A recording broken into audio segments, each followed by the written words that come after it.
update ko lang nga po pala kayo ngayong araw na ito dahil pupunta nga po pala kami ngayon sa anak ng tito ko. Ayan, medyo umaambon nga po pala ngayon.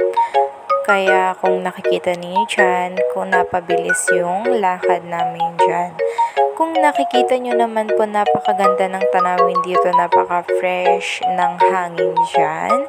Napabilis nga po pala yung lakad namin dahil medyo umaambon nga po mga mima. Ayan, bago nga po pala kami sumama dito, nakaligo na po kami kasi kala naman hindi uulan dahil pag-alis namin dun sa bahay mainit naman, kaya naligo muna kami bago kami sumama sa aking tito dyan.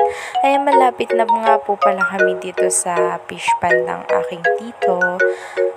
Kaya, ayan, napabilis nga yung lakad namin dyan. Tumatakbo na kami. Hinahabol namin yung aking tito dyan dahil napakabilis ng lakad niya. Ayan, kung nakikita naman po ninyo, napatakbo po ako dyan dahil umulan na nga po.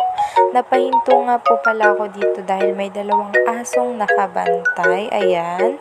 Ayan, nandyan nga po pala yung aking tito, hindi siya nakadiretso. Ayan na nga po mga mima, nandyan na po yung mga tilapia natin dyan. Napakarami, sobrang dami. Ayan, pinapakain na ng aking tito.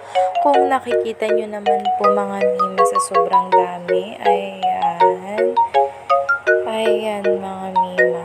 Umaambon nga po pala ha, kaya hindi ako po pumunta doon. Hindi ako lumabas, nandito lang ako ngayon sa kubo. Ayan, sa mga natin dyan, huwag niyo pong kalimutan na mag-like and subscribe sa aking YouTube channel. Hanggang dito na lang. Bye-bye!